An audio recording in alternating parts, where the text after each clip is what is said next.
We have Sylvia Snap as our VP of Community Relations, Don Jaramillo, VP of Membership, Darrett Lang as our Community Relations, and Nubia Madrid as our Corporate Relations.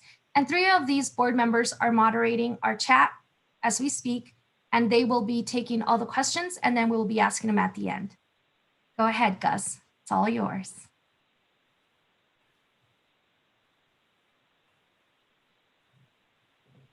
We can't hear you. Thank you, Jackie. No, once again, as Jackie mentioned, we have a great team, and we're all looking forward to not only working with you, but being a part of our familia in order to, like we always do, have family reunions and have a good time. But we're going to have a good time in helping others. So with that, according to my grid, I'm going to start off with Federico Peña, and I'll go to my right, which will be next Al Guerrero. But what we will do is we'll have each and every one of you present yourselves, what you're currently doing. And just as a fun fact, if you were to look into maybe, let's say, the 22nd century, or maybe even beyond that, what do you see Hispanics being the majority of? You know, we talk about being Latinos, being the minority, you know, we're underrepresented, but maybe we're interested in seeing what our panelists are forward thinking into saying what's going to happen in year 2100. So Federico Peña, please introduce yourselves and enlighten us as to what your vision would be for us in the future. Well, thank you, Gustavo, and to Jackie. And it's honored to be with all these extraordinary panelists. And let me put this whole conversation in a broader context, if I might. These days, there is much conversation about the demographic shift of our country and how it is becoming more Latino, more African-American, more Asian. And there are some people who look at that and they're a bit threatened by it, if I can be very direct. I see it as an extraordinary opportunity and a wonderful asset for our nation. And the other reason it's important to talk about this right now is because today, let's be very frank, there's a lot of discussion about immigration, a lot of questions about people of color. And so this conversation, I think, is very pertinent today. Most of you know my background. I won't go over it. I'll simply say one thing about my background. I was born and raised in a very small town in South Texas called Brownsville. In a family of 8, my parents were extraordinary parents. Their focus was on us as children and education.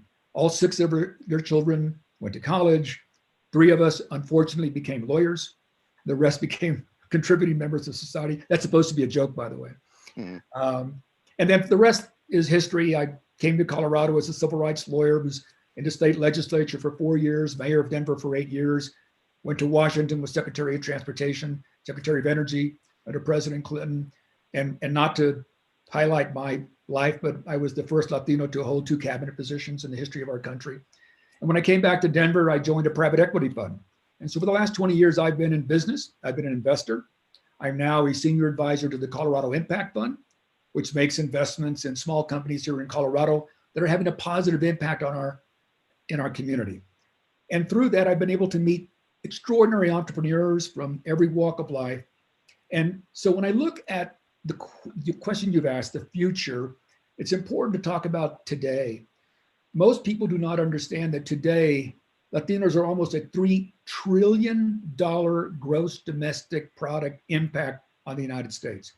Latinos as an economic sector in the United States would be the 8th largest economy in the world. Let me repeat that. Our economic impact would be the 8th largest economy in the world. We are the fastest growing entrepreneurial sector in the country. We are the fastest homeowners. In terms of labor growth over the last decade, we are more than 50% of the increase in the labor growth. And that's just to 2020. So as I look to the next century, what I see is an America that has Latinos as part of the mainstream economy. We are the backbone of the future of this nation. And so we're going to become and are the CEOs, the scientists, the lawyers, the entrepreneurs, the presidents, the governors, the senators, the athletes, the musicians, everything. This nation will be built and will thrive because of the Latino community. And key to that, I think, is making sure that our community is prepared to be in leadership positions. That means education, the program you have, and all the mentoring that you do. So that's my brief introduction. I hope I haven't taken too much time. No, thanks a lot, Federico. As a matter of fact, all of us are writing notes down and we're now thinking about, yes, this is what we need to do for the future. So before we go to Al, I'd like to mention that Lily Gil Valletta will be next. But Al, as we introduced everyone, please tell us what you're doing currently in the community. But more importantly, if you could take us to the 22nd century, what do we look like at that time? Yeah, thank you. Thank you for having me. It's a pleasure to be here. My name is Al Guerrero. I'm a managing director of Silicon Valley Bank in the LA market.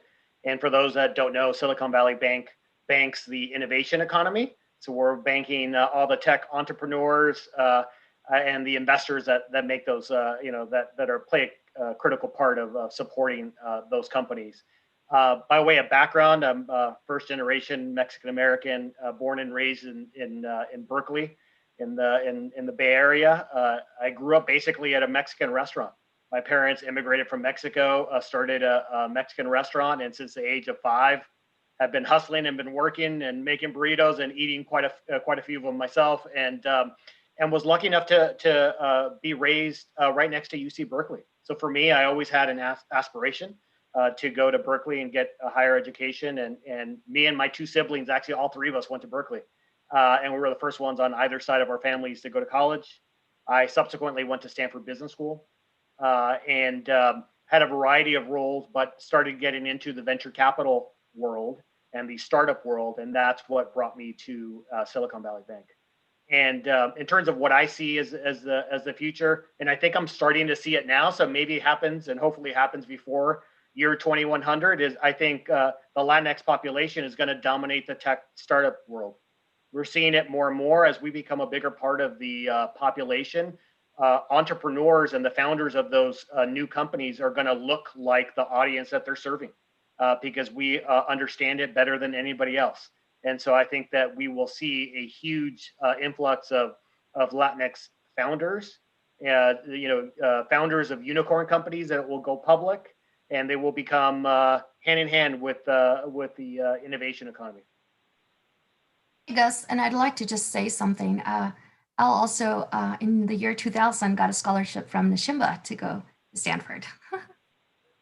That's right, and I would say, that's one of the things that like really helped me is having mentors and support, whether that's Nishimba, Inroads, Twigo. I definitely have had a lot of mentors that have been able to support me through my journey. So thank you for that scholarship. Thank you, Al. What to bring us back into time too. For some of you that don't know, Prospanica actually is the current organization, but the founding organization back in 1988. All right. I think I can guess how old you are, Al. No, just kidding. But in 1988, the National Society of Hispanic MBAs was formed. And this is where, after evolution and technology and being transformational, once again, Latinos were transformational. We then rebirthed ourselves into becoming Prospanica, which is where we are today. So Al had the opportunity of taking advantage of the benefits that we had as our founding organization. And of course, as we see here today, continuing to make the passion for all Latinos. So before we move on to Lily Gil, Thomas Savino will be presenting later. But Lily, if you can, present yourself, and as well as what do we need to do to prepare for the future? Right now, we have a lot of powerful Latinos who are on this call. You can see the amount of individuals is clocking well over 100 people, and they're really interested in knowing what's going to happen to me in the future. Lily, can you tell us about it? Yes, thank you so much for having me. One thing you guys may not know, a few years ago, I did have a big office with a big staff in Denver, Colorado. So maybe you can convince me to open an office again in Denver. I actually have one of my key team members, our executive creative director, is in Denver. So technically, I guess we're based there. So it's home. It's home. I was always jealous of the view of the mountains that they had and compared to my buildings here in New York. But anyway, so my backstory is quite interesting. Typical American dream immigrant. I came with nobody and nothing at the age of 17 from Colombia, with literally a student visa in one hand and a suitcase in the other. My entire family is still back in Colombia, and I couldn't speak English. So I always remind people of that beginning, because what I'm blessed and privileged to do today is the product of discipline, hard work, people supporting the journey, breaking boundaries and stereotypes, and staying focused on and believing that the American dream is real. So as a young immigrant that came into the great state of Texas as my entry into the country, so I was yawling without knowing that was in everybody's English. Then I quickly became a corporate executive. That was my dream. I wanted to be in the C-suite before the age of 40. And after 10 years at Johnson & Johnson, where I was one of the youngest, highest ranking female executives in the global marketing group, I said, you know what? There is an opportunity to create the company I cannot find to hire. And that's why I left an amazing corporate job. And here I am now as a business owner, creating jobs, innovating, and doing what we do. So what I do is focus on the notion of cultural intelligence. So we do that with big data analytics and an entire data science group that is catching a lot of fire. So Al, yes, there are Latinas in tech and AI, and we're doing all kinds of cool work in that space, but ultimately with the mission of empowering corporate leaders with the data, the insights, and the strategies they need to anticipate growth and future-proof their business for the shifting demographics of the market. And yes, it happens to be that Hispanics are a big component of that. So in a way, my business has been in the business of future-proofing what you're asking about 2021 or the 21st, future century that we're looking at. But basically, there's no way around it. We can make this emotional or make it pragmatic. The numbers are the numbers. The growth rate, more than 50% of growth is coming from Hispanics. You heard some of the numbers from Federico. It's undeniable. I don't care what business model, what industry you're plotting it, politics, private sector, healthcare, financial services. There's no other path, faster path to growth than betting into the growth of Hispanics proactively. So what do I see? I mean, everything has been said already, but I do see us kind of like you see in Canada, there is English, French. It's going to be Spanish, English as the default period. I do see that. And there's no other way but for us to be embedded into every single facet of American society, because the plain numbers will make it that way. I think California is giving us a peek of that with the new class at UCLA. That's going to be the future. That you want to see the future? Walk around that campus today and you'll get a peek into the future. So I'm excited about that. And I am very passionate and committed to elevate our role in numbers and with the power of data and analytics in the C-suite of corporate America. So thank you for having me here. And now the floor is yours again. No, gracias, Lily. Once again, with your inspiration and of course, love for the Hispanic community, not only in Denver, for everywhere, Latinas around the world, we look forward to them controlling the technology of the future. So we'll see, hopefully, in in the 22nd century, how far that will be. Before we move on to Claudia Romo Edelman, we're going to hear from Tomas Savino. Now, Jackie, if you guys remember, she referenced me as the abuelito. Well, I want to be considered the youngest. I want to be considered the youngest abuelito of the group, but we actually have a godfather. The godfather, no, not because he's from the East Coast and he's part of that regime within the country of the United States, but because he is our chief executive officer of our current Prospanica organization, once again, previously known as the National Society of Hispanic MBAs. Tomas, I've got my seatbelt on. Take us to the future. Where are we going?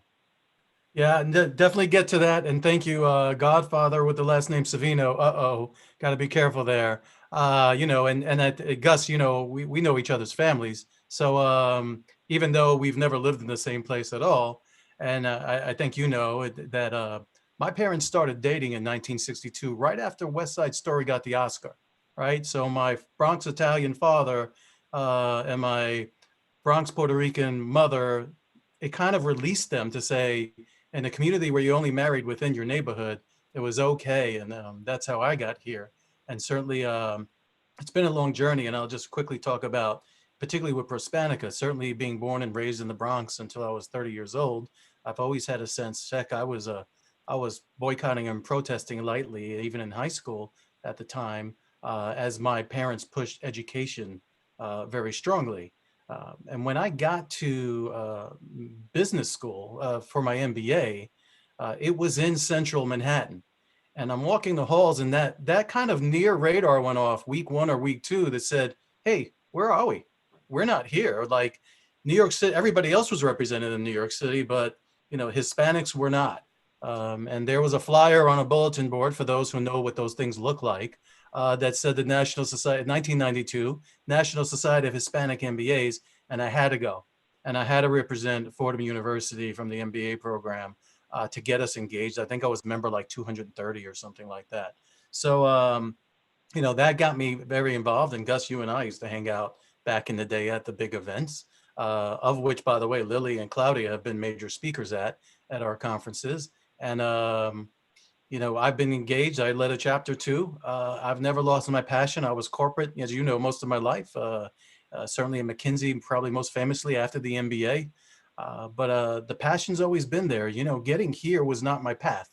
It wasn't my design. But the closer I got, the more I served on the national board, the more people called me in. I think what I said to the initial presidents at first was very, very honestly, to me, this is mission work. To me, this is a passion. To me, this is what I'm going to look back at and said, how did we move the needle, right? What lives did we improve and how did we impact the country? Those are the questions, and that's what I'm here for. What do I see in the 21st century? Well, first of all, given some of the people I gave a shout out to, everyone's already said stuff, but certainly we'll be on our second or third Latina president for sure for the country. No question about it. You may say the numbers are small now, but boy, the emergence of the power of Latinas and the awareness of it has been truly inspirational. Again, work with so many just on this webinar is a phenomenal experience. And I'm not just saying that because I'm married to a powerful Latina also, but who happens to be upstairs at the moment. So we'll be there. We'll be there. I think we'll be in the thread. I live in Southwest Connecticut, and you don't hear Spanish anywhere. And maybe we're 1% in my little town. We will be normalized here. We will be, through everywhere we go. I will not walk the halls of an MBA program and try to figure out, are we there? Because we will be there. We will be leading there. And I'll just give you that. We're, in terms of how we're doing it, by the way, certainly education been well talked about, and we've had a lot of great strides, but also our ambassadorship. I know some of us are working on that now, to make sure we're trying to do it in Prospanica, to make sure we're all aware of the numbers. Federico gave us some great numbers that all our people know, because with thousands of opinion leaders, we need them all to be talking about it in places like towns in Southwest Connecticut, at the dinner table, in places where we are diverse. So I think that's another ingredient for success, and that will get us to the 21st century, where I think we think we'll all be. Thanks a lot, Godfather Savino. Before we complete our introductions with Cevito Morley, we're going to hear from Claudia Romo. And once again, going back to the organization of Prospanica, we thank Lily and Claudia for being not only tireless, but unselfish supporters of the organization and continuing that passion and that energy for future Hispanics to come. So Claudia, as we mentioned before, you are now driving us. Where are you going to drive us to in the 22nd century? Thank you so much for the opportunity to talk to you. First of all, anything that Thomas Savinos does and Jackie Bouvier, I will be there. You guys are role models. You're my inspiration in times of despair. I've been away for a number of months of the US and the World Human Foundation dealing with COVID, personally with my mom in the hospital fighting COVID for 169 days. And when you disconnect so much, you have time to reflect. And you have time to reflect on what matters and what is worth.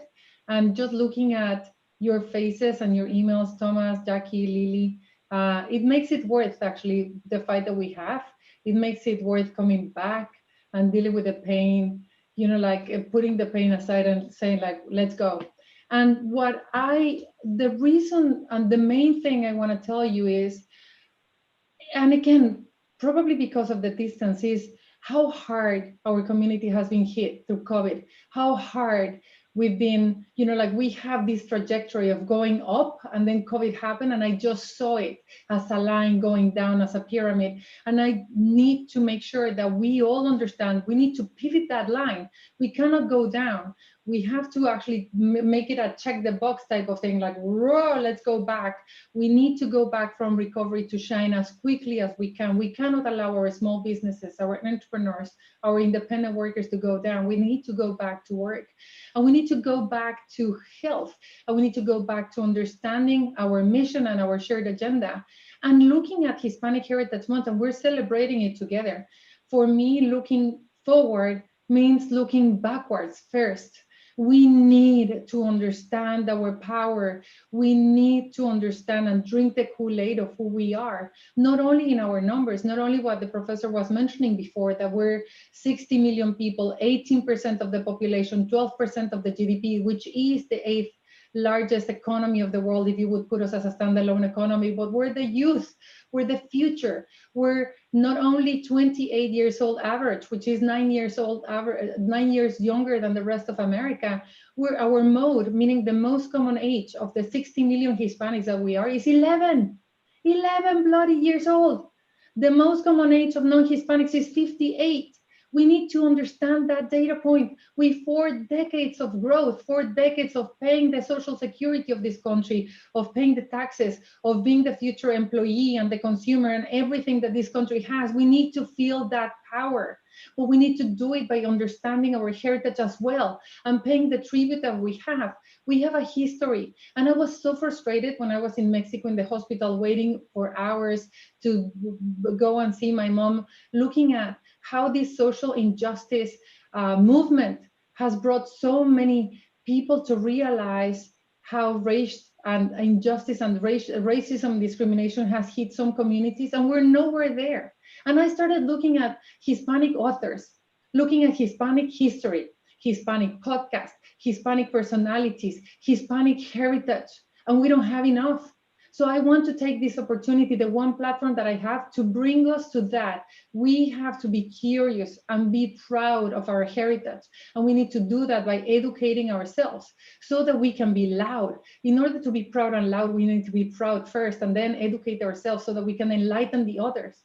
We have a history, a vast history to be proud of. We've been contributing to this country since the 16th century in sports, in retailing, in media and entertainment, in agriculture. The US, the way it is, it wouldn't be what it is without the Hispanics. Our contribution is fundamental because no other contribution has been so long-standing or so continued in the history of America. I did not know this, so I will share it with you. We are the second oldest ethnic group after Native Americans, Hispanics, and the only ethnic group that has fought and shed blood in every single war of America. 20,000 Hispanics fought in the Civil War, 10,000 out of the 80,000 of the American Revolution. We did not only fight in the American Revolution, we paid for it in big time. General Galvez paid a lot for it. And then the Cubans gave their jewelry to pay for it. We're the most decorated minority in each and every one of those wars. Can you imagine American culture without cattle or horses? No. But we introduced them. We also introduced big cattle to California and started large-scale cattle ranching. Juan Bautista in the 16th century, we introduced agriculture to California. We have to embrace that. We have to embrace our contributions. Tell me the date of the first Hispanic that played in the Major League of Baseball. Most people would say the 70s, the 80s. No. 1902, Luis Miguel Castro. Ignacio Molinet was the first Hispanic to play in the NFL in 1927. So this Hispanic Heritage Month, let's start getting into heritage. And who invented delivery services like UPS or FedEx? It was a Hispanic. It was Joaquin Quiroga, who pioneered freight between Yuma and Tucson around the time of Wells Fargo.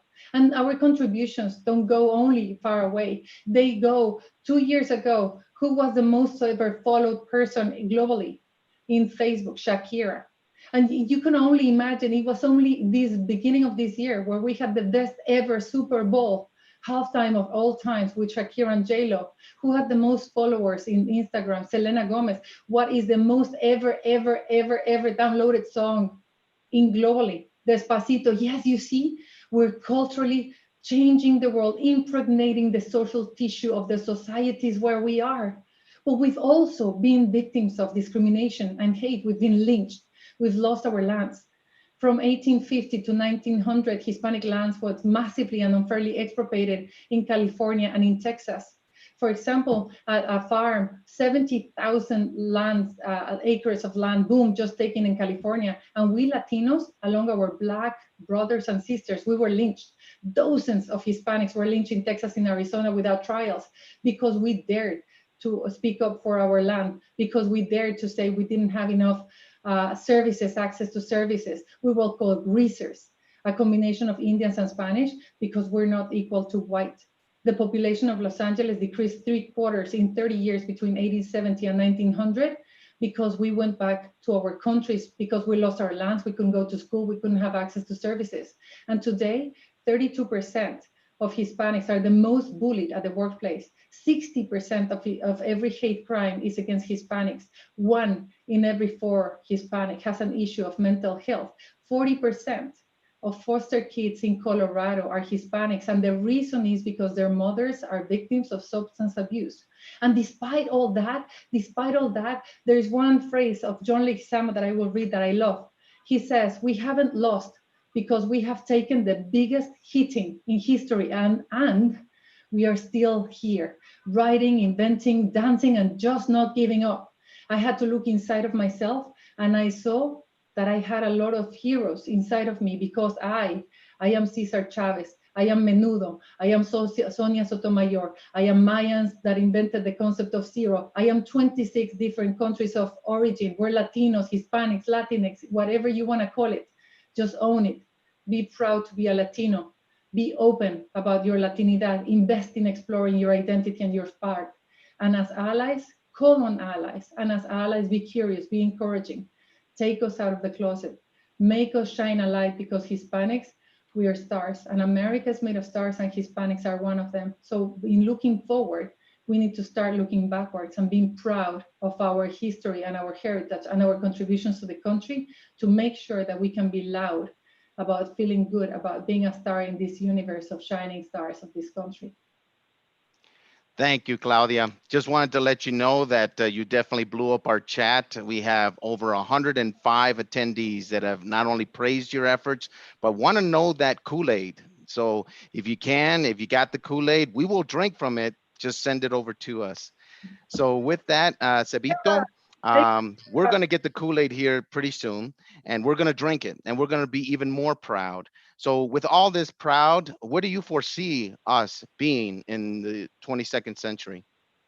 First of all, thank you for having me as a part of this panel, and it's a pleasure to be able to speak to you and to also listen to the other panelists and to learn from each other as we talk about this important topic.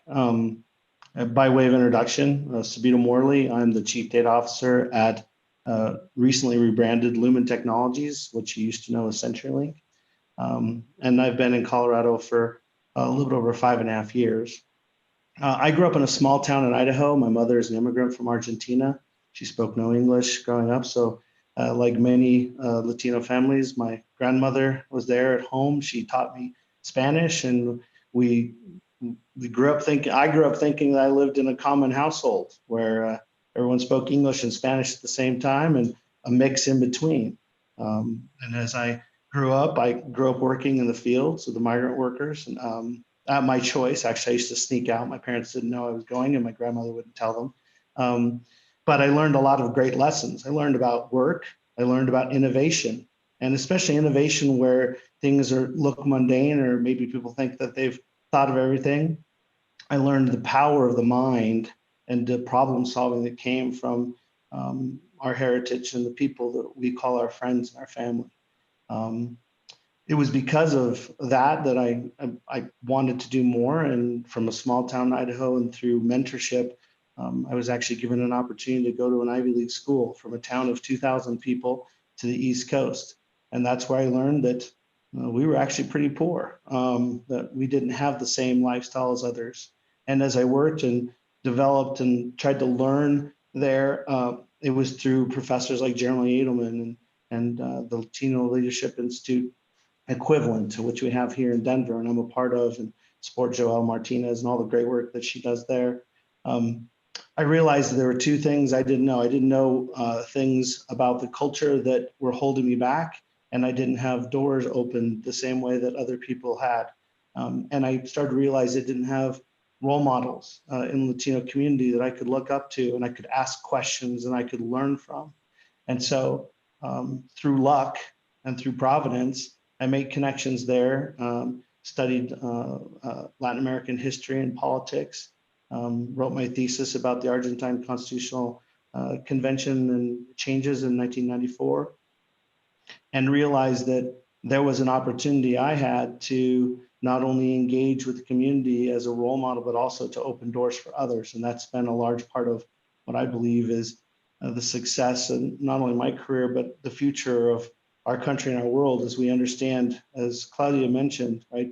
We have a rich history of leadership, of innovation, of entrepreneurship. And the reality is it's not history as in 50 years ago, 100 years ago, it's today. That many people that surround us in our communities are creating the very economy that we talk about and that we worry about every day. That those are the people that are role models and that should be not only encouraged and exposed and presented to the world, but then we also need to think about the youth that are coming up.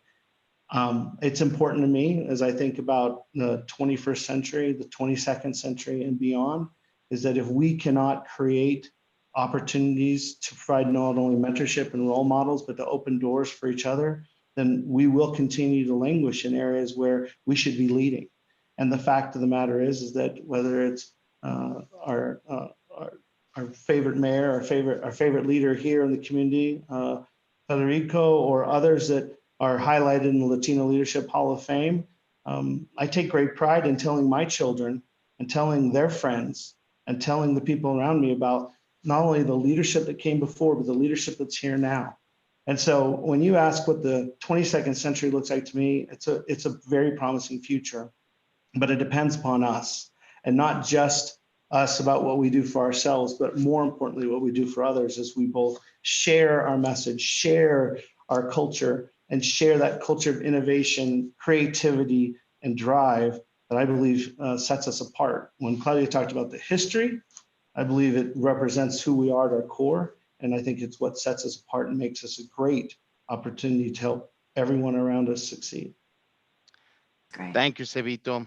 Once again, panelists and over 100 people here listening to not only where Latinos are going, but everyone is going to be not only waiting for the Kool-Aid, but we're also going to be able to be prepared now to listen from each and every one of you about questions that we have. Jackie is going to start off by asking a couple of questions. Since we have over 100 individuals on the attendance today, we want to make sure that we hear from them, because these are the individuals that are going to make things happen. They're not only going to drink the Kool-Aid, they probably have already drank it already. Now they want your guidance in order to go forward. So with that, we'll entertain a couple of questions. And then as you're seeing in the chat, please, if you have any questions, put them on the chat, and then our moderators will focus on those questions here shortly. So I would like to turn it over back to Jackie, president of our Prospanica Denver chapter. Thank you, Gus. This is great. This is amazing. I am so drinking that Kool-Aid, and we are excited to get the ball rolling here. And even if, it's got sugar in it, I will take it even after having a baby. Really quick before I go into the next question, which will be addressed to you, Lily. I know that you'd have to step away for in a short amount of time, but I just want to say, the Honorable Federico Peña, thank you for being here. And I am part of the Latino Leadership Institute, and we'll be graduating here on October 3rd. So just to echo what Cevito was saying, it's a great honor here in Colorado to be able to have you on this panel and also have you as one of our leaders that we look up to. And so thank you so much. And with that, I'd like to go back and we want to leave this panel really just understanding our numbers, understanding where we are going to be, but it's not so much the numbers and the understanding that we want, but we want to be able to tell our audience exactly what to expect, because we are thinking, oh yeah, the 22nd century, it's going to take 50, 80 years. No, I said something yesterday in Spanish, somos punta de lanza. We are the point that's breaking through, and we're ripping right through. And our age group has been doing it, and we are now taking on that lead. And so as leaders, every one of you, it's very important for us to understand that your advice is very, very, very crucial to us because you have that expertise. So Lily, we are consistently being told that Hispanics will no longer be the minority in the United States. That you are on CNN, Fox 31, at the White House. You are there advocating for all of us. Please provide us insightful solutions to help organizations thrive in this changing environment and the demographics. And so help us understand, if we are Latinos, help us understand how we're going to look. If we're not Latino, help us understand how we can change, adapt, if you will. Yeah, I think on getting so academic with the numbers, which yes, they are powerful and we need to do our homework. As Claudia said, we got to believe it and feel it first, and then do the work in understanding it. So you have the heart and the mind connected with the passion and the numbers, right? But I think starting with that, I often tell our corporate clients that the best strategy is the marketing Macarena, which is exactly, you first get to the heart before the mind, before the wallet, in that order. And if you do it fast enough, it kind of becomes a dance. But the reason I mentioned that is, I don't care how many numbers I throw your way, Latino or not. If you don't believe it, and if you're not energized, hence the Kool-Aid, by what that means in your heart, I don't care how many reports I make you read, you're not going to do anything with it. Right? So my advice to everyone, and this is going to sound a bit backwards. Yes, the world is crazy. We can't control everybody's hearts and minds and words, but we can control us. That means claiming and owning a position of power. Do we want to be the victim or do we want to be the victor? And that has a different way into how we carry even ourselves in our conversation, the language we use.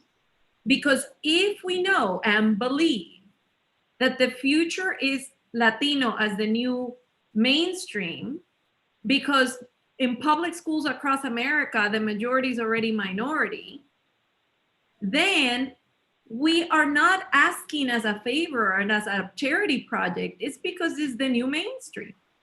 And that is something we can own in the way you walk into that interview, into that school classroom, into the way we present in a board meeting or in a work meeting, empowered and emboldened by knowing that the numbers are there to back us up, and we have the way you are sharing them to then emphasize how important and passionate you are of that subject. But let me give you some tangible things right now. Every single one of you, if you are not mentoring somebody right now, then we're part of the problem. Push and pull each other up, homework number one. Before Jackie, I have to run and my heart is gonna stay here, but I'm gonna give you that. So don't wait for having the title, you start making a difference now. Number two, you gotta have a basic understanding of the numbers. Here's a fun one. There's more Latinos in the US than Canadians in Canada. That's kind of a fun fact that catches attention. 60 million strong, driving 50% of population growth. Basically, there's no way to grow. And by the way, there's no way to win elections without us, which is why you're seeing us on the headlines everywhere right now. All of a sudden, we're important 50 days before the election to everybody. So that. And then the other thing I want you all to know is there's no shortcut for preparation. We gotta be prepared.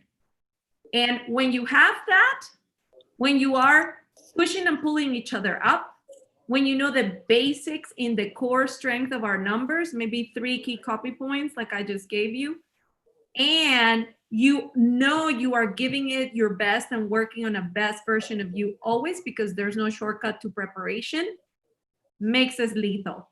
And it's very hard to argue when the heart mind is connected, and yes, the wealth, the money, and the growth will follow.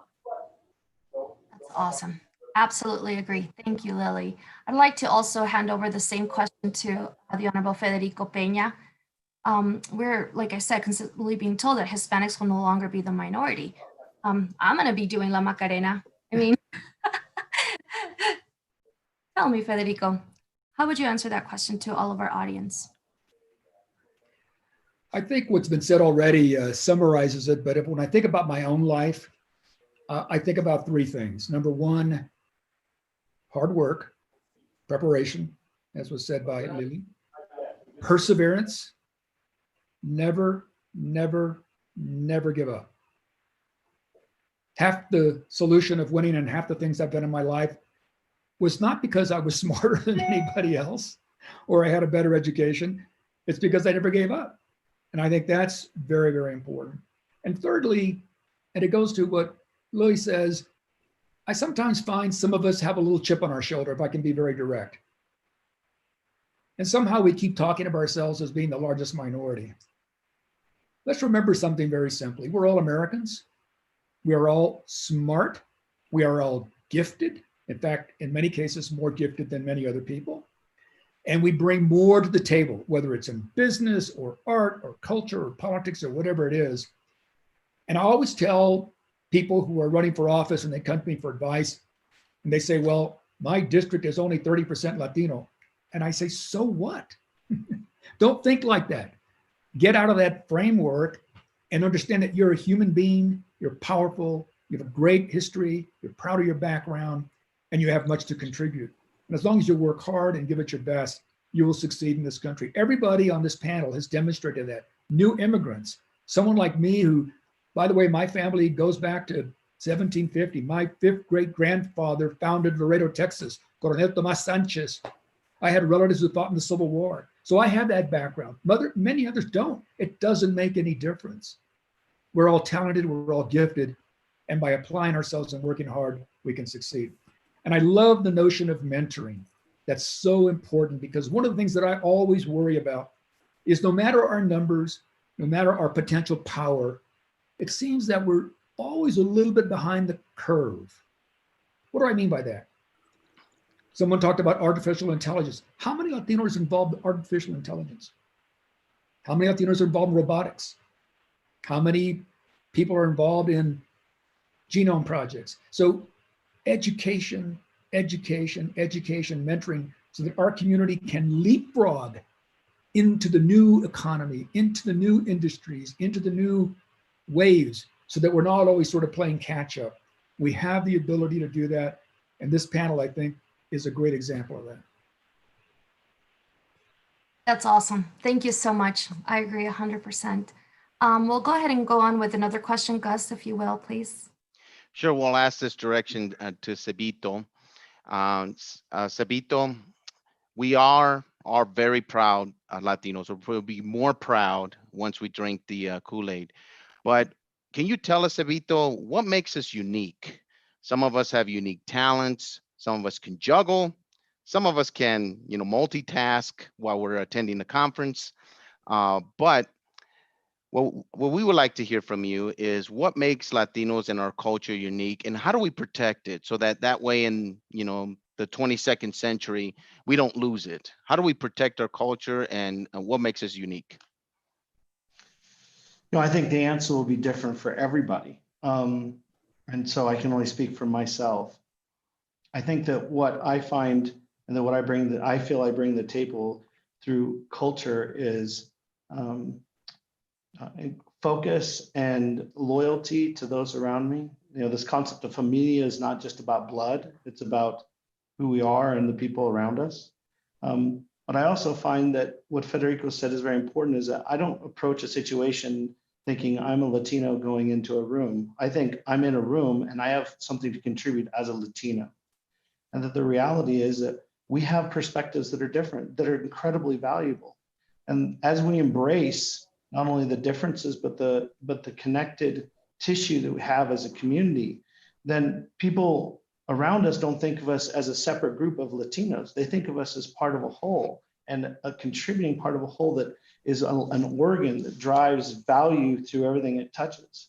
When I think about mentorship, I think about mentorship on multiple dimensions, but more than anything, I like the comment before, no matter where I am in my life, where I've been, there's always someone below who's coming up who needs help. And there's always someone above me who is probably willing to help.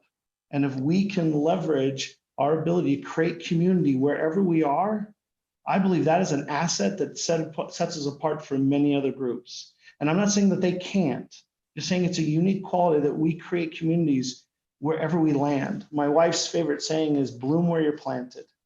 And I believe that that is a big part of how we can both show our culture and our value to others, but also create that connective tissue so they want to be part of that same culture.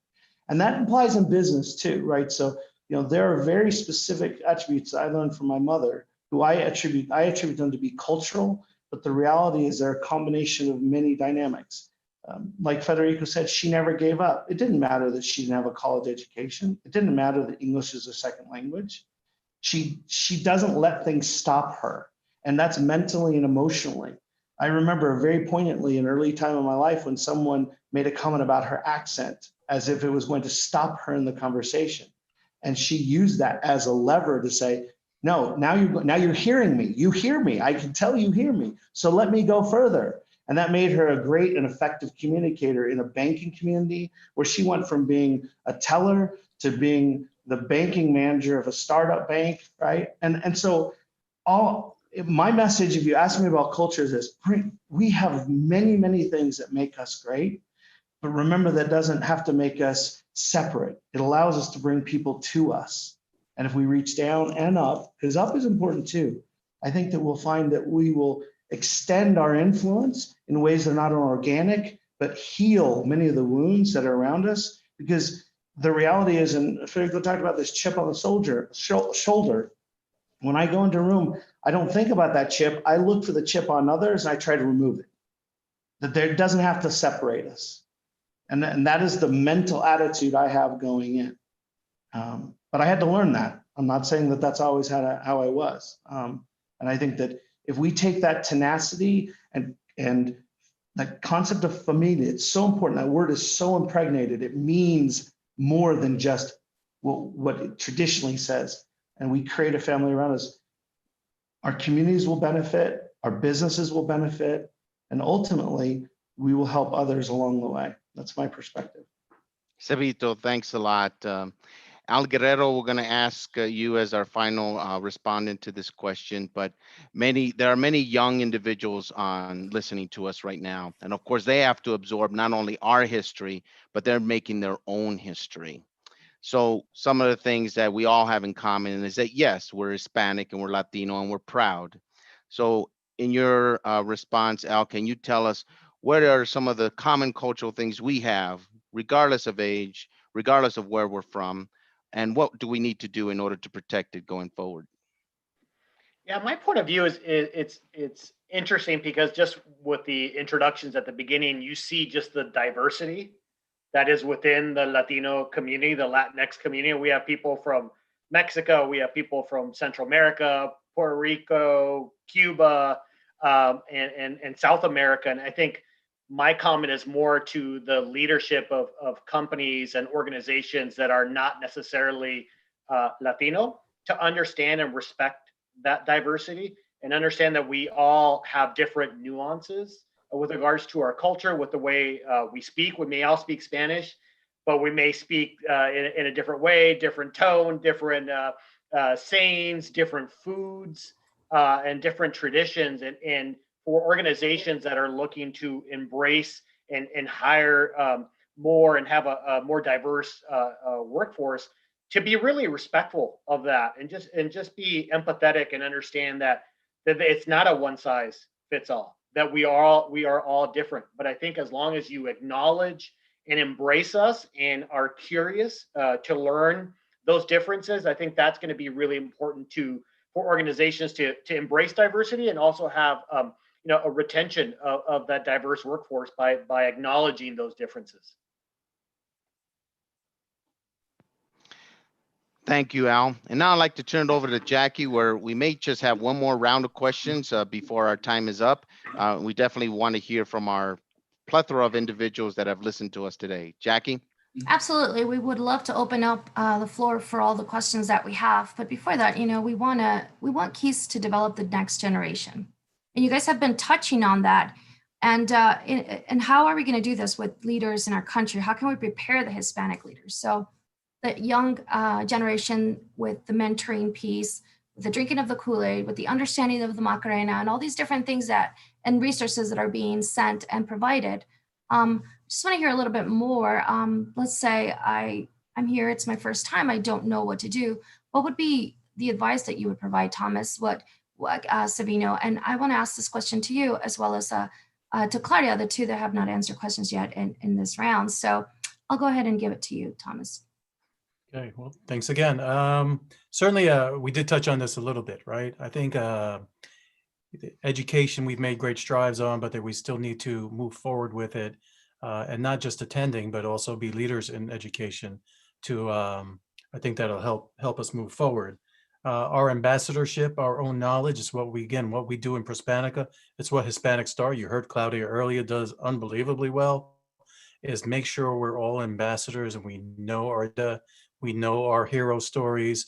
I think for Hispanica, we're going to do more business case stuff, right? Because we're more MBAs, but there's overlap with the hero stories.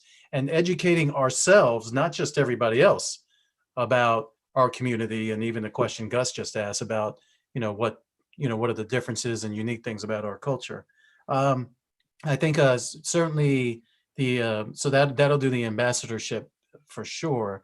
But we'll have to keep an eye on the whole community, and something we not necessarily talked about, but again, I think a lot of the leaders here know about is, how do we work together as leaders? The same thing Al mentioned about the diversity of our people, I think makes us very powerful. It makes us powerful because we understand diversity when we work together on a national level, right? And so it makes us powerful because our DNA, for most of us, is diverse, right? I mean, I've got 11% African, and I see this in my family, right? And I've got, I think it's 7-8% Native American or indigenous. I see this in my family, and the cultural heritage is there in my family too. So these things make us powerful, but our ability to unite and work together will make us even more powerful, right? Because we'll bring that diversity.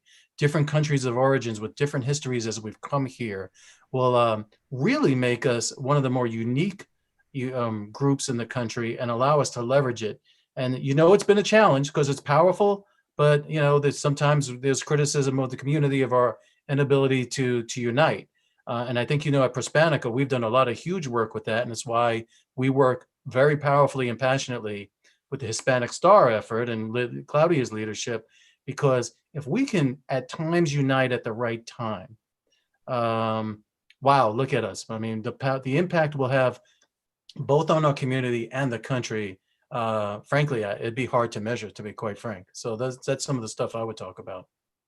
That's awesome. That's awesome, Thomas. We really appreciate that. Unity is a very important piece. And it's something that I feel that it is for such a time as this, right? We've been created and made to come together and become a greater good for the country.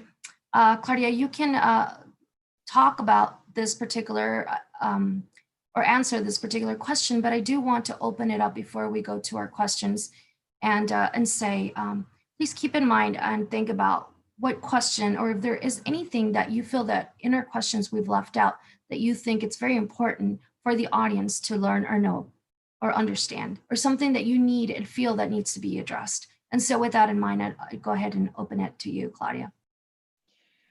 Jackie, I cannot emphasize enough how the el talón de Achilles of our community, from whatever side I look at it, compared to, like for 25 years, I've been working in global mobilization campaigns with UNICEF, with the United Nations, with the Refugee Agency, with the World Economic Forum, looking at how communities come out of nothing and thrive with half of what the Hispanic community has.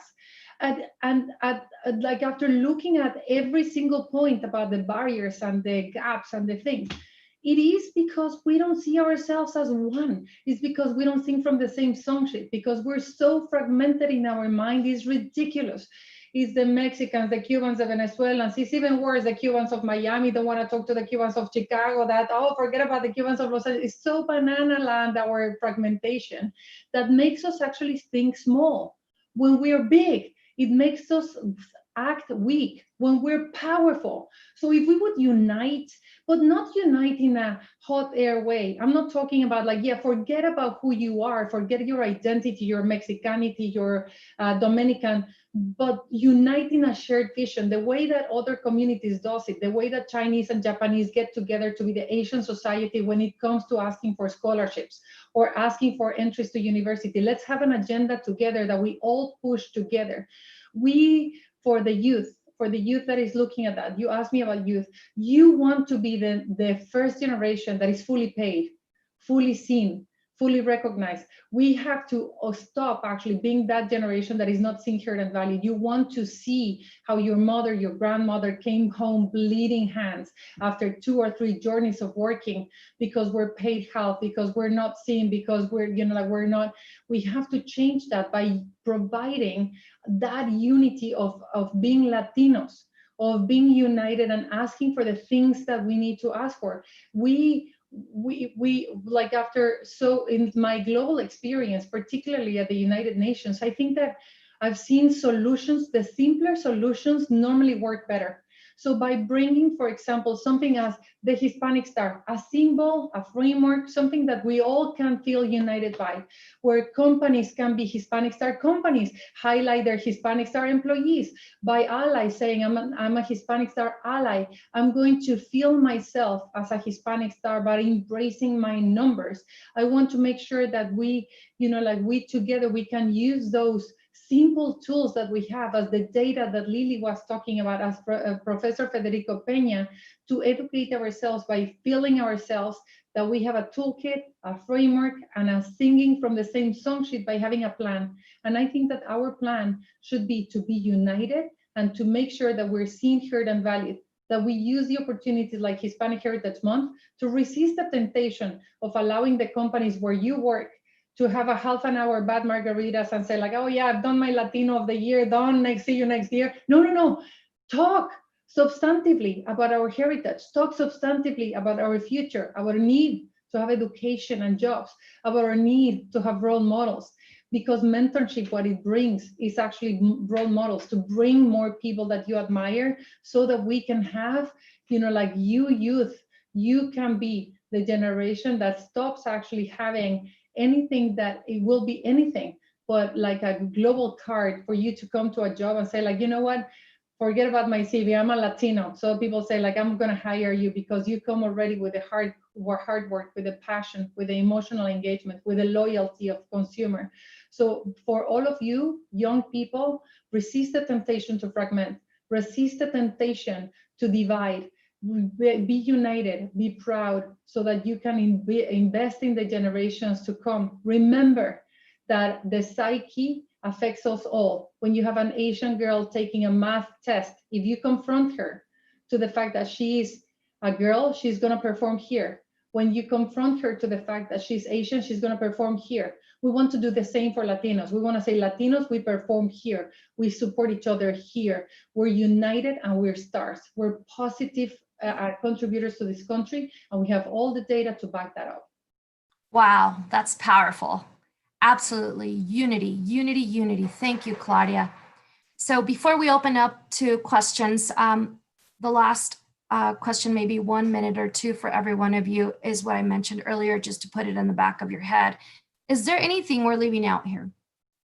What needs to be addressed? What questions are you asking yourself lately that we're not asking you? And I'll go around the room, and I'll start off here with Al, and then we'll go around so that you can give us a quick 1 to 2 minutes so that we can open it up to our Q&A after that. Go ahead, Al.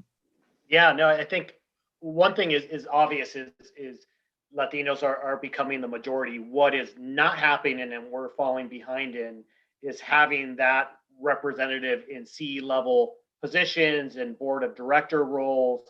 And so the thing that's really critical is to really highlight the importance of diversity, not because of the moral implications of it, although that's important, but also because it's good business. If you are a company and not hiring or looking at 30, 40, 50% of the population in terms of recruiting, you're missing out on half of the population. There's talent there that you want to be leveraging, and there's definitely data that shows that diverse founders, a diverse founding team versus an all-white male team outperforms typically by 30%. Having diverse board members versus an all-white board outperforms. And so it's not only critical, morally and ethically, it's actually great business, and it's kind of logical. You have a portion of the population that if you don't embrace, you're losing out on that talent base and in their ideas, which reflect a bigger part of the market that you're addressing. So that's my only key point. Thank you. I'll go ahead and go over to Sabito and then Honorable Federico. I'm probably talking about, from my perspective, something that we may get tired of, but I believe the key thing that for me personally, that is education opening doors. When I was in high school, I was the first Latino valedictorian in my town, in my county, and no one had done it before, and everybody acted surprised. I was like, well, what are you surprised about, right? When I went to university, I was one of a few Latinos that were in my area of study. When I went and applied and took the LSAT, I was shocked at how few Latinos took the LSAT and actually even tried to go to law school. In my law school class, I was one of 2 Latinos in my law school class. When I was in the executive development program for my first advancement in the executive corps, I was the only Latino, and I was the only Latino that was promoted for the 4 years after that. And then, as I look around, and you asked about Latinos in data, and I know Lily's gone, but as a chief data officer, there are not many Latinos that I look to and talk to about data. I'm talking to other groups, lots of different cultures, but not mine. And so the reason why I say that is we should be looking, saying, are we giving vision? Are we helping people think bigger? Are we actually inspiring others to think bigger, to see their own potential and to grasp it? And then once they see it, are we giving them the confidence to go after it? That includes VC money, that includes, mentorship. There's so many ways, but if we can't help inspire others to see their own potential beyond, because if they're the first, it's very hard to see yourself as the first or even the second. And some of us here have talked about whether you're the first to graduate from college from your family, you know what it means, but we have to take that. And if you bond that now with this concept of unity and thinking outside of political lines and other things, and think about a unified view of how we lift everyone around us, I think that we'll make a change. So I believe in planting the trees for the future now. I think that is one of the most important things we can do. And that's not just a one stage of our lives, but should we always be thinking, how do we inspire others to think, to see their own potential, and then help them grasp it? And I think that's a big part of the discourse I feel we need to continue to push on. Thank you. Absolutely. I'll go ahead and go with Federico, then Thomas, and we'll close out this question with Claudia and then open it to the floor. First of all, let me thank Claudia for promoting me as a professor. I appreciate that. We've talked about all the important things: education, unity, leadership, be proud of our history, our heritage, our contributions, be bold, etc. One thing we haven't talked about, however, is speaking out. So what do I mean by that?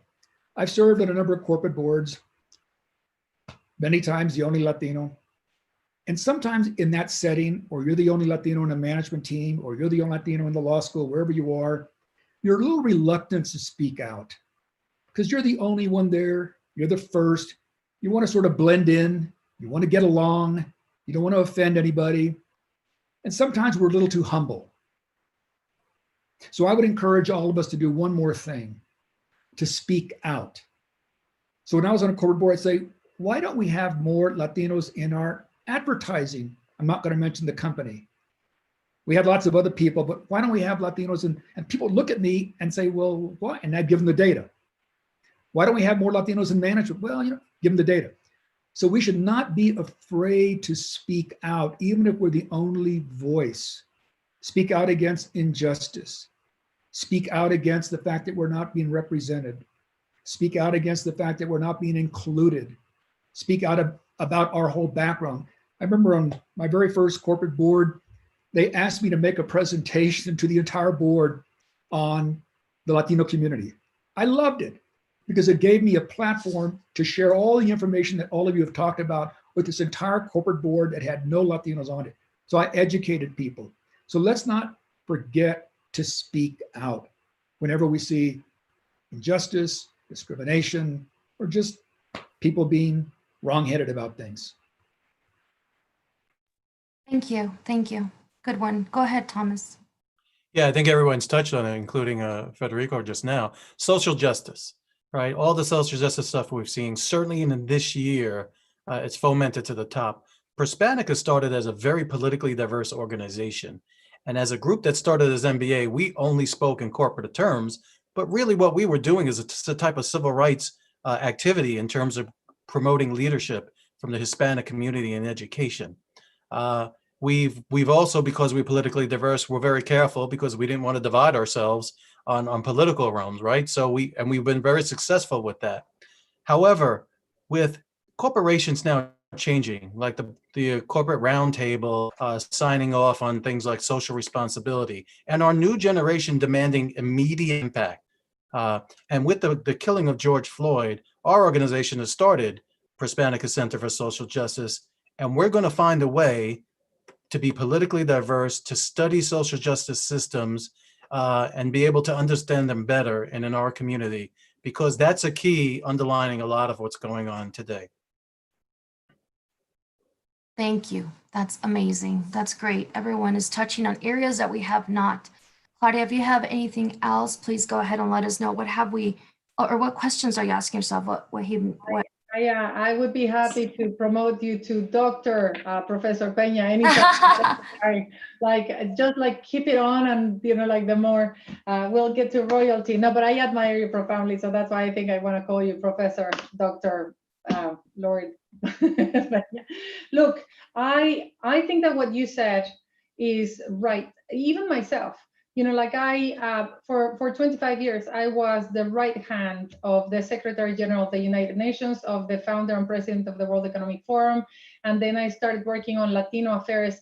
And I was like, yeah, we need role models. People need to speak up and so on. And all of a sudden, my husband looked at me and said, why do you keep on preaching water and drinking wine? If you're talking about speaking up and having the need to role models, why are you not in front of a camera and with a microphone? And I was like, I don't do that. I'm a bureaucrat. I do things behind the scenes. And I realized that all of us have a role to play on speaking up, on standing up and lifting up our community by being there, by being a role model to the people that we are behind it. So it is absolutely essential, I think, that we do speak up, even if it's only speaking up with ourselves, as our own story and the struggles that we have, and sharing, then becoming a network of support so that we can hire each other, so that we can support each other, so that we can mentor each other. But in that vein, I think that the only thing that I would say in that battle is that we need allies.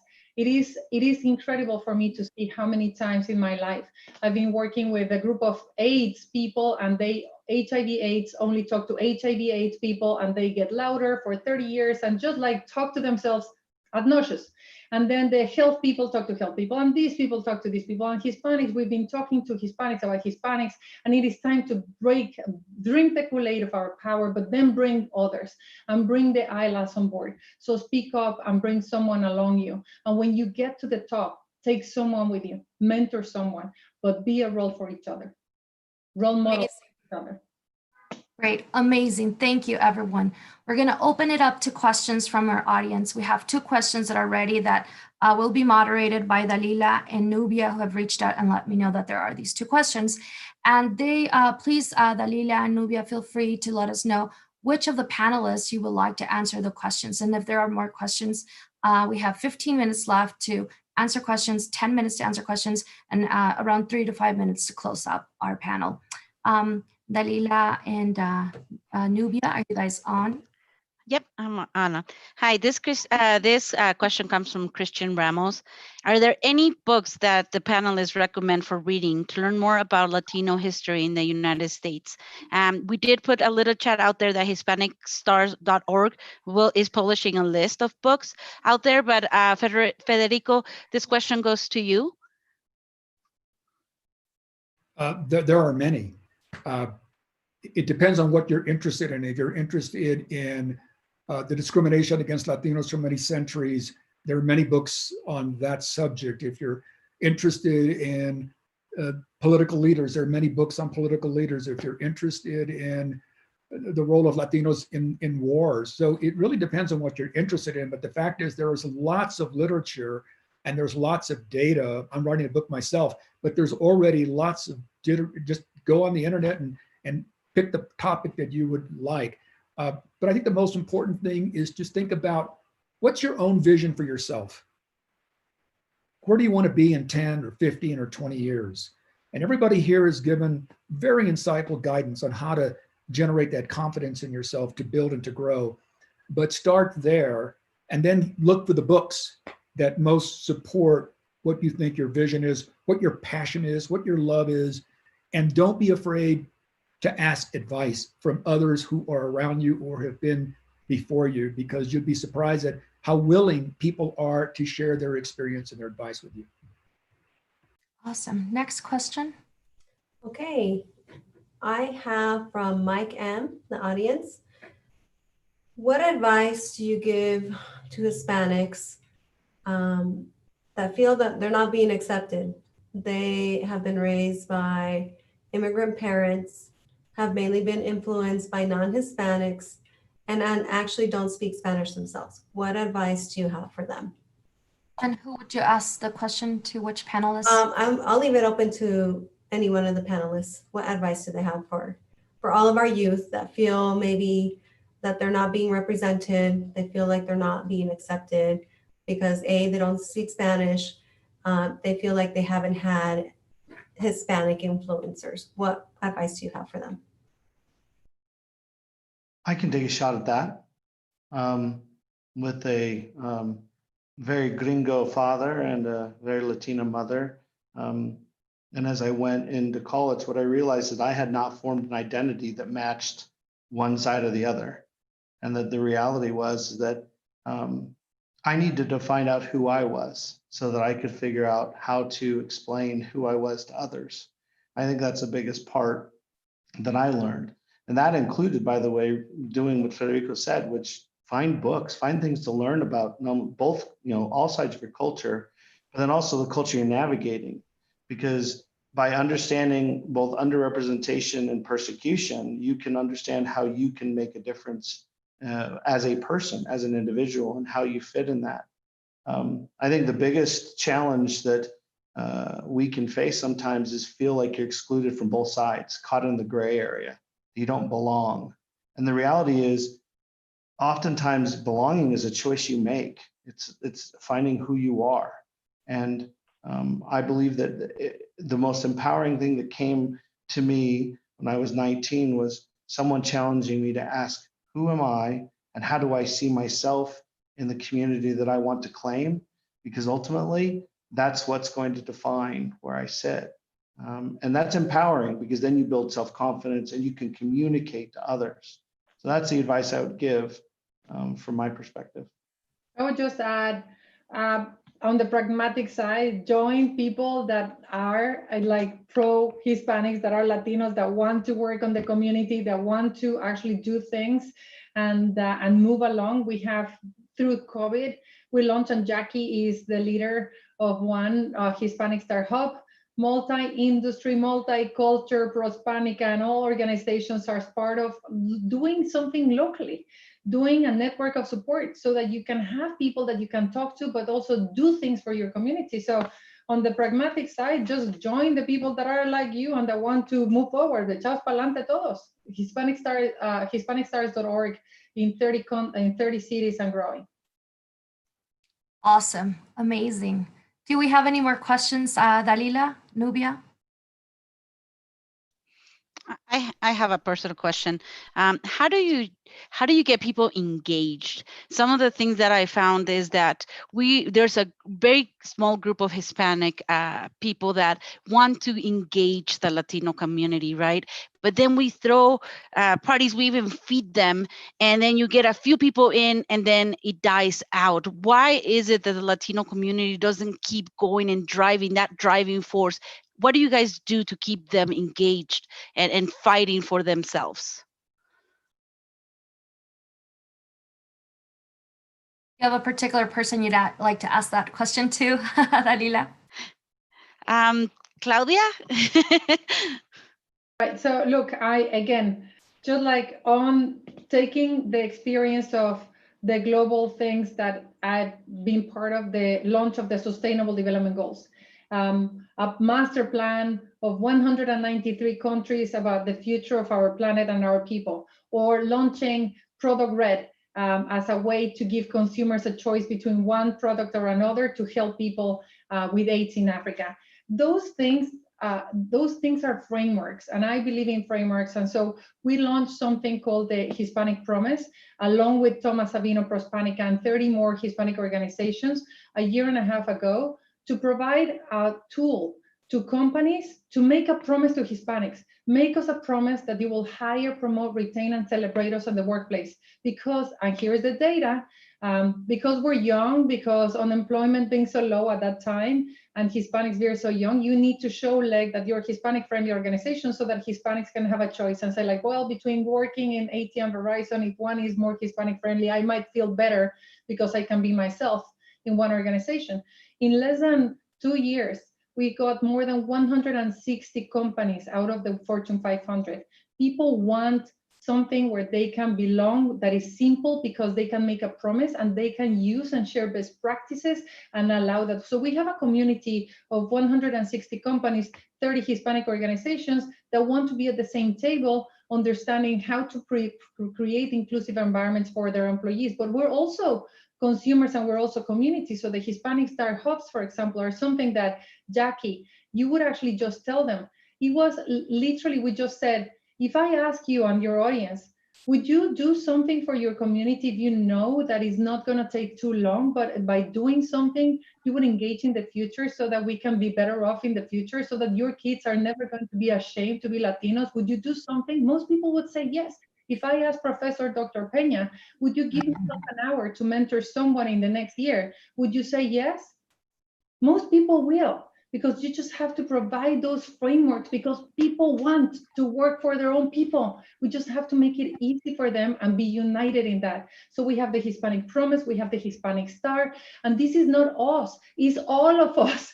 This belongs to all of us. It's like the rainbow of the LGBTQ. It doesn't belong to any particular gay group or the lesbian group here. It's just like a symbol, it's a framework.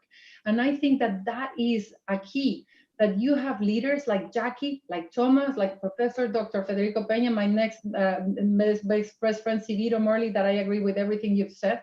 And so we can actually have a joint interest, which is moving forward, a win-win to everybody. So the Hispanic Star Hubs, and the Hispanic Promise are three, for example, instances that I think will continue going and allowing people to have a long-lasting commitment. Awesome, amazing. And yes, we're very proud to be leading and helping support the Hispanic Star in Denver, Colorado. We have time for one last question, and Sandra will be asking the question to a panelist, and then Gus and I will close out our panel for today. Not stress enough and say that it's the best panel ever in the history of Prospanica Denver, ever. Go ahead, Sandra. I have to absolutely agree with you, Jackie. This has been really incredible and inspiring. The question I have is from Rigo Mendez. His question is, we all have a journey, as Civito mentioned, that he was not cut for what he anticipated from his journey. So the question is for everyone, how did you determine what career path to take without missing the mark? Well, because of time, Sandra will have one panelist answer. So it's fine. Who wants to take it?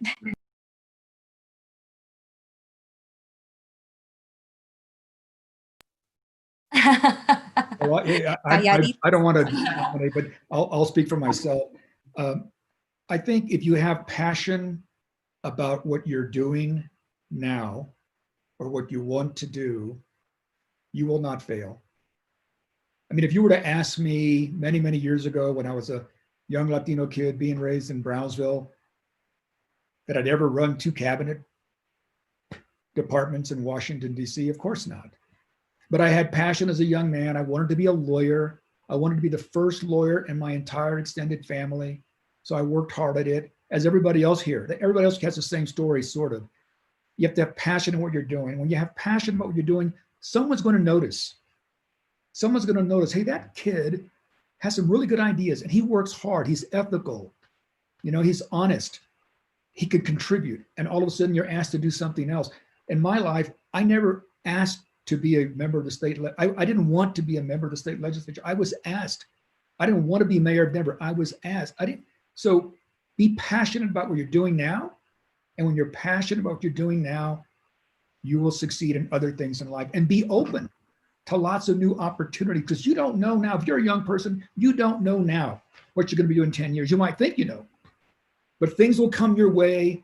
If you're determined, if you work hard, if you're passionate, someone will notice. And sometimes a lucky break will come to you and you'll go in a whole different direction. So believe in yourself, be passionate, work hard, believe in your community, and support everybody else.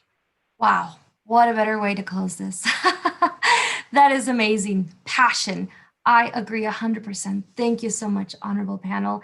I just want to say before I hand it over to Gus to close us out that I am extremely honored. We are so blessed to have this panel, and it's history in the making for us, but it's not the first time. Vamos por más. I'd like to remind everyone that we are open to have new members, so please apply for membership. And Prospanica, our conference is in Career Expo is October 12th and 16th, so please register. Our helpers right now will put the link on the chat, and we love to invite you to our virtual Prospanica Denver happy hour that will take place the 29th at 6 p.m. with top golf giveaways from Country Financial. So please look forward to that. And again, panelists, thank you on my behalf. Gus, go ahead. Yes, gracias, Jackie. Once again, mil gracias from over 100 individuals that tuned in today. They are more excited. Now, if the panelists, I know I've memorized the title of this workshop. For all the attendees, if you remember, we are redlining to the corporate executive table. We've outlined not only passionate visions of what it looks like in the 22nd century, but they've even given you ideas of what we need to do now to not only honor our culture, learn our culture, but more importantly, be able to adapt and be able to overcome any obstacle that you may have going forward. We all look forward to everybody moving forward. As we mentioned before, there are millions of us that are qualified, that will be qualified in order to move forward, and that we want everyone to get that same opportunity, but we can only do that together. So as our panelists here, they're inspired, they're paving the road. They will not move forward until we are ready. They will wait for us. And the best that we can do is catch up to them and make them forward. So as Jackie mentioned earlier, we welcome you to not only here in Denver, to look at any chapter within prospanica.org if you get a chance to go into the website, reach out to the organization and understand what it is, not only what's going locally, but help all those anywhere to be the perfect opportunity for the future. With that, gracias, que tengan un buen bonito día, and we look forward. And we look forward to seeing each and every one of you in the 22nd century. Ciao. Adios.